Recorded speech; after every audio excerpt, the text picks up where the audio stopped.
Pernah nggak kamu merasa seperti diuji terus-menerus bukan oleh situasi tapi oleh manusia? Bukan oleh badai kehidupan yang besar tapi oleh sikap kecil yang menyebalkan. Teman yang hobi nyeletuk sinis, rekan kerja yang suka menjatuhkan diam-diam, bahkan mungkin keluarga sendiri yang tak kunjung memahami. Rasanya seperti disulut api kecil yang lama-lama membakar kesabaran. Dan lucunya justru orang-orang seperti itu sering hadir dalam hidup kita secara konsisten. Mereka bukan musuh nyata, tapi kehadirannya bisa menggoyahkan jiwa kita. Bikin hati penuh prasangka, bikin ibadah terasa hambar, bikin kita mempertanyakan, "Ya Allah, kenapa harus aku yang diuji begini?" Tapi, pernahkah kita berhenti sejenak dan bertanya balik, apa mungkin Allah sedang membentukku melalui mereka? Karena ujian itu tidak selalu datang dari bencana atau kesulitan yang besar. Kadang ujian datang dari seseorang yang duduk di sebelahmu, berbicara ringan tapi menusuk, atau dari komentar receh yang kamu baca di grup WhatsApp. Dan disitulah sebenarnya kualitas hatimu diuji. Bukan seberapa banyak kamu bisa sabar saat ditimpa musibah, tapi seberapa tangguh kamu menjaga akhlak saat disudutkan oleh manusia. Dalam Al-Quran, Allah tidak hanya memerintahkan kita untuk sabar dalam kesulitan, tapi juga untuk menahan amarah, memaafkan manusia, dan bahkan berbuat baik kepada orang yang menyakitimu. Itu semua bukan perkara mudah, tapi justru karena itu, pahalanya begitu besar. Karena orang-orang yang mampu mengendalikan diri saat terganggu oleh manusia, itu tanda jiwa yang telah dibentuk oleh tarbiyah dari Rabb-nya. Pertanyaannya, bagaimana kita bisa bertahan? Apa yang harus kita tanamkan dalam hati agar tidak hancur oleh gangguan orang lain? Bagaimana cara menjaga jiwa tetap sehat saat lingkungan terasa penuh racun? Inilah yang akan kita bahas bersama. Sebuah perjalanan jiwa untuk menjadi muslim yang tidak mudah goyah, tidak mudah baper, dan tidak mudah membalas dengan kejahatan yang sama.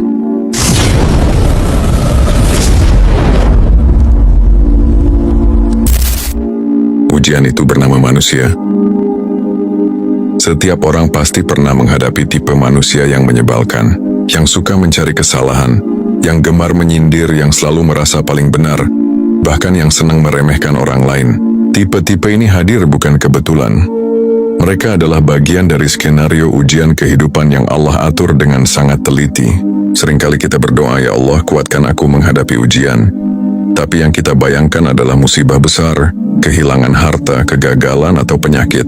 Padahal, salah satu bentuk ujian yang paling sering hadir dalam hidup kita justru adalah manusia itu sendiri. Allah berfirman dalam Al-Quran, "Dan kami jadikan sebagian kamu cobaan bagi sebagian yang lain. Maukah kamu bersabar? Dan Tuhanmu Maha Melihat." Quran Surat Al-Furqan ayat 20. Ayat ini menegaskan bahwa manusia adalah ujian bagi manusia. Dan tidak semua orang hadir untuk menyenangkan hatimu. Ada yang hadir untuk menguji kesabaranmu, keikhlasanmu, dan bagaimana kamu menjaga lisan serta sikap saat ditekan oleh rasa tidak nyaman. Apa yang membuat ujian manusia terasa berat? Karena ia berinteraksi langsung dengan hati kita. Kata-katanya bisa membekas, sikapnya bisa menggores luka. Kadang, yang menyakitkan bukan apa yang dikatakan, tapi siapa yang mengatakannya. Saat orang dekat yang menyebalkan, luka itu terasa 2 kali lipat. Namun disinilah letak penggemblengan jiwa seorang muslim. Allah ingin membentuk hati yang kuat, bukan hati yang reaktif. Dan kekuatan itu bukan datang dengan membalas, tapi dengan menahan diri. Mari kita lihat Rasulullah Muhammad SAW. Beliau adalah manusia terbaik, tapi juga manusia yang paling banyak diuji oleh kejahatan orang lain. Beliau dihina, difitnah, diludahi, bahkan dilempari batu. Tapi bagaimana beliau membalas? Dengan senyuman, doa, dan akhlak yang luar biasa. Karena beliau paham, manusia menyakitimu bukan karena mereka benar, tapi karena mereka adalah alat uji dari Allah. Saat kita memahami bahwa orang-orang menyebalkan itu bukan musuh, tapi alat ukur kualitas jiwa kita, maka kita mulai melihat mereka dari sudut pandang yang berbeda. Kita tidak lagi fokus pada kenapa dia begini, tapi bergeser menjadi apa pelajaran yang Allah ingin ajarkan lewat dia. Contoh sederhana, seseorang menggosipkanmu di belakang. Respon spontan yang umum adalah marah, sakit hati, ingin membalas. Tapi jika kamu sadari bahwa ini ujian untuk melihat apakah kamu bisa menjaga kehormatan orang lain, bahkan saat kehormatanmu diinjak, maka kamu akan lebih berhati-hati. Bahkan mungkin kamu mulai berdoa, "Ya Allah, aku paham Engkau sedang mengajarkanku sabar. Jangan cabut pertolonganmu saat aku menghadapi ini." Ujian dari manusia memang berat, tapi tidak ada yang datang tanpa maksud. Bisa jadi Allah sedang mengangkat derajatmu melalui mereka. Bisa jadi Allah sedang ingin memperindah akhlakmu melalui gangguan mereka. Dan bisa jadi Allah sedang menahanmu dari dosa yang lebih besar dengan menghadirkan rasa sabar melalui mereka. Ujian dari manusia itu nyata, menyakitkan dan melelahkan. Tapi mereka juga adalah ladang pahala yang jarang kita sadari. Jika kita mampu melewati ujian ini dengan hati yang bersih, maka kita sedang berjalan di jalan para nabi, para syalihin, dan orang-orang yang dibersihkan jiwanya oleh Allah.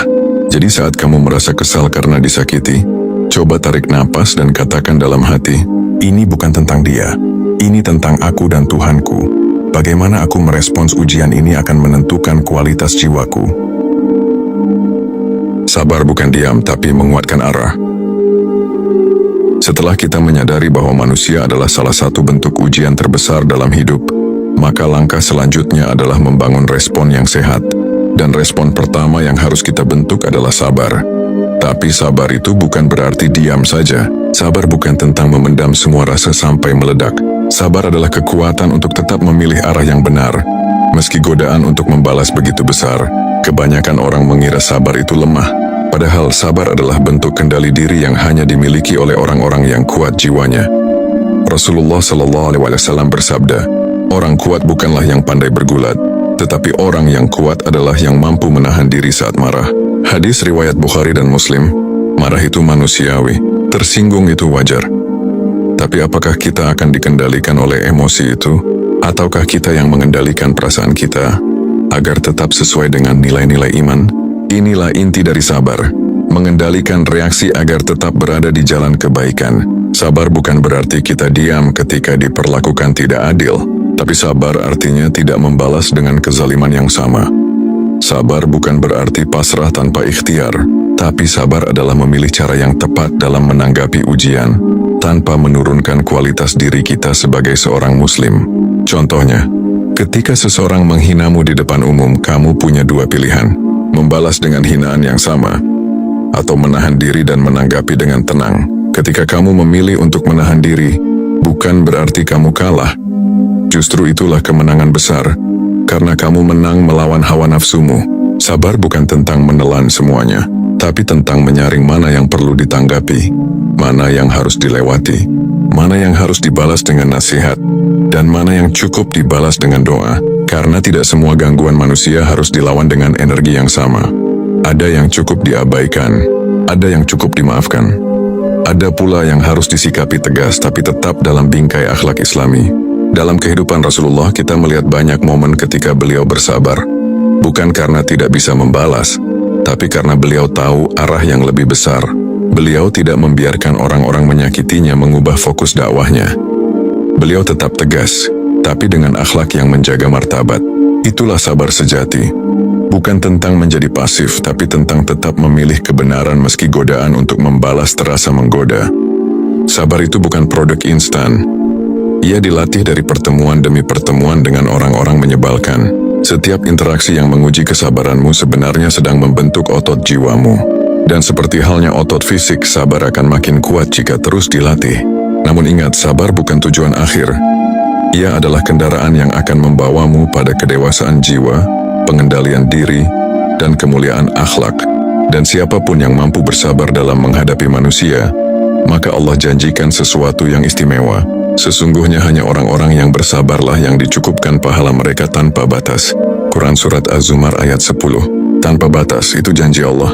Maka saat dirimu diuji oleh orang yang menyakitkan, anggaplah itu sebagai momen menabung pahala tak berbatas. Selama kamu bisa menjaga hati dan lisanmu. Jadi ketika kamu bertemu lagi dengan mereka yang menyebalkan, jangan buru-buru marah. Tanyakan dulu pada dirimu sendiri, apa aku ingin bereaksi atau aku ingin tumbuh? Karena sabar bukan berarti kamu lemah. Justru itu bukti bahwa hatimu sudah mulai kuat. Mengenali peranmu, bukan terjebak dalam drama mereka. Salah satu jebakan paling berbahaya saat kita diuji oleh orang-orang yang menyebalkan adalah ketika kita mulai terjebak dalam drama mereka. Kita mulai berpikir, kenapa dia kayak gitu sama aku, atau apa salahku sampai diperlakukan begini? Dan tanpa sadar, kita mulai menyusun cerita dalam kepala, menjadi korban dalam narasi mereka, dan menghabiskan energi untuk hal yang tidak perlu. Padahal salah satu kunci ketenangan hati adalah mengenali peran kita dalam kehidupan ini. Kita bukan pemeran figuran dalam drama orang lain. Kita adalah hamba Allah yang punya misi hidup yang lebih besar daripada sekadar membalas sindiran atau membuktikan sesuatu kepada orang yang tidak suka dengan kita. Ketika kita tidak paham peran kita mudah hanyut dalam permainan emosi yang mereka ciptakan. Kita mudah terseret oleh provokasi, mudah baper, dan akhirnya terjebak pada pola reaktif, bukan responsif. Lihatlah bagaimana Nabi Yusuf alaihi salam diperlakukan oleh saudara-saudaranya. Mereka membencinya, mencelakainya, bahkan menjebloskannya ke dalam sumur. Tapi apa yang dilakukan Nabi Yusuf? Beliau tidak pernah menempatkan dirinya sebagai korban dalam cerita itu. Beliau tahu perannya adalah sebagai hamba yang diuji, dan sebagai manusia yang harus tetap berjalan menuju takdir mulia yang Allah siapkan. Karena itu, saat kita diuji oleh orang lain, penting untuk menarik jarak dan bertanya, apakah aku sedang menjalankan tugasku sebagai seorang hamba? Atau aku sedang terseret dalam permainan ego yang tidak penting? Mengenali peran berarti tahu bahwa tugas kita adalah tetap menjaga hati, menjaga akhlak, dan fokus pada nilai-nilai kebaikan. Jika ada yang menghina, itu bukan panggilan untuk balas menghina, tapi justru kesempatan untuk menunjukkan bahwa kita tidak mudah terguncang. Orang-orang menyebalkan itu seringkali ingin perhatian. Mereka ingin reaksi. Mereka ingin kamu terpancing. Tapi saat kamu tidak memberi reaksi sesuai ekspektasi mereka, kamu sedang mengambil alih kendali. Kamu tidak lagi jadi korban, tapi jadi pribadi yang matang dan tahu arah. Ada pepatah bijak, kamu tidak bisa mengontrol ombak, tapi kamu bisa belajar mengendalikan perahumu. Begitu pula dalam hidup. Kita tidak bisa mengendalikan ucapan orang lain. Kita tidak bisa membuat semua orang menyukai kita. Tapi kita bisa mengendalikan bagaimana hati ini merespons. Kita bisa memilih untuk tetap berjalan dengan kepala tegak, tanpa perlu menengok ke arah orang-orang yang terus mencibir dari pinggir jalan. Ingat, jalan hidupmu panjang. Terlalu banyak yang harus dicapai untuk terus berhenti dan meladeni gangguan kecil. Jangan buang energi untuk membuktikan siapa dirimu kepada orang yang memang tidak berniat memahami. Alih-alih terfokus pada kenapa dia seperti itu, alihkan fokusmu menjadi apa yang bisa aku pelajari dari ini. Orang yang menyebalkan bisa jadi cermin untuk melihat sisi lemah dalam dirimu. Kesabaranmu, kepercayaan dirimu, arah hidupmu, jadikan mereka bagian dari latihan mental dan spiritual, bukan sumber luka yang kamu simpan terus-menerus. Jadi saat kamu merasa terganggu oleh seseorang, tanya dalam hati, apakah ini layak aku pikirkan panjang-panjang? Apakah ini bagian dari tugasku, atau hanya drama yang tidak perlu aku masuki? Semakin kamu memahami bahwa hidupmu punya misi yang lebih besar, semakin kecil gangguan mereka terasa. Dan kamu pun akan melangkah lebih ringan, karena kamu tahu siapa dirimu dan apa tujuanmu. Memaafkan. Ketika kita disakiti oleh orang lain, dilecehkan, dijatuhkan, atau dipermalukan, reaksi pertama yang muncul adalah ingin menjauh atau bahkan membalas. Tapi sebagai seorang muslim, ada satu sikap yang seringkali terasa berat tapi sangat ditinggikan di sisi Allah, memaafkan. Namun penting dipahami, memaafkan bukan berarti kita harus melupakan. Islam tidak menuntut kita untuk pura-pura tidak pernah disakiti. Islam mengajarkan kita untuk tidak menyimpan dendam dan tidak membalas kejahatan dengan kejahatan yang sama. Tapi juga mengajarkan kita untuk bersikap bijak dan hati-hati ke depan. Allah berfirman, dan balasan kejahatan adalah kejahatan yang setimpal. Tetapi barang siapa memaafkan dan berbuat baik, maka pahalanya atas tanggungan Allah. Sungguh, dia tidak menyukai orang-orang zalim. Quran Surat Asy-Syura ayat 40. Lihat bagaimana Allah tidak menutup mata terhadap rasa sakit yang kita alami. Kejahatan boleh dibalas secara adil, tapi jika kita memilih untuk memaafkan dan tetap berbuat baik, maka Allah sendiri yang akan menanggung pahalanya. Artinya, kamu tidak akan rugi. Bahkan kamu sedang bertransaksi langsung dengan Rabb yang Maha Adil. Tapi mari kita perjelas, memaafkan bukan berarti mengizinkan orang lain menyakiti kita terus-menerus. Tidak. Justru Islam juga mengajarkan untuk melindungi diri dari kezaliman. Jika kamu merasa terancam, kamu boleh menjaga jarak. Jika kamu merasa terus dimanipulasi, kamu boleh bersikap tegas. Tapi lakukan itu tanpa menyimpan dendam dan kebencian yang merusak jiwa. Karena seringkali, yang membuat hati kita lelah bukan karena ucapan orang lain, Tapi karena kita terus mengulang-ulang luka itu dalam pikiran, kita biarkan emosi itu tumbuh, berkembang, bahkan meracuni ibadah kita. Kita sholat, tapi di dalam hati masih menyimpan nama orang yang membuat kita kesal. Kita tilawah, tapi yang terngiang justru wajah orang yang pernah menjatuhkan harga diri kita. Memaafkan bukan berarti dia tidak salah, tapi kita memilih untuk tidak menyimpan racun dalam hati. Rasulullah adalah contoh terbaik dalam hal ini. Lihat bagaimana beliau memaafkan penduduk Taif yang melempari beliau dengan batu. Bahkan ketika malaikat menawarkan untuk menghancurkan mereka, Rasul menjawab, "Jangan. Siapa tahu dari keturunan mereka nanti akan lahir orang-orang yang beriman kepada Allah." Lihat kebesaran hati beliau. Bukan karena beliau lupa sakitnya, tapi karena beliau melihat gambaran besar, bahwa maaf bisa membuka pintu hidayah dan pertolongan Allah. Begitu juga kita. Ketika kita memaafkan, bukan hanya orang itu yang terbebas dari hukuman, tapi kita juga membebaskan diri kita dari belenggu rasa sakit. Kita mengosongkan ruang dalam hati untuk hal-hal yang lebih penting. Ketenangan, cinta dari Allah, dan pertumbuhan jiwa. Tapi kalau kita belum siap memaafkan sekarang, tidak apa-apa. Proses itu bisa bertahap. Yang penting niat untuk tidak membalas sudah kita pelihara. Dan perlahan kita belajar melepaskan rasa sakitnya, walaupun ingatannya masih ada.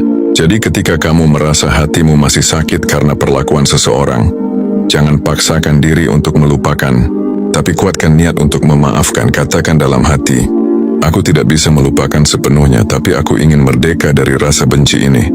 Ya Allah, bantu aku." Karena ketika kita mampu memaafkan, kita bukan sedang menyelamatkan mereka, kita sedang menyelamatkan jiwa kita sendiri.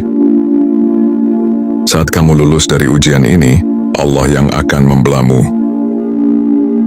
Ketika kamu berhasil menahan marah, tidak membalas hinaan, memilih untuk memaafkan meskipun berat, dan tetap berjalan tanpa menoleh ke arah orang-orang yang mengganggumu, ketahuilah satu hal penting, kamu sedang lulus dari ujian jiwa. Dan setiap ujian yang kamu hadapi dengan cara yang Allah ridai, pasti akan diganjar dengan pembelaan darinya. Allah itu maha melihat. Dia tahu siapa yang menzolimi dan siapa yang bersabar. Dia tahu siapa yang memancing emosi dan siapa yang memilih menenangkan diri.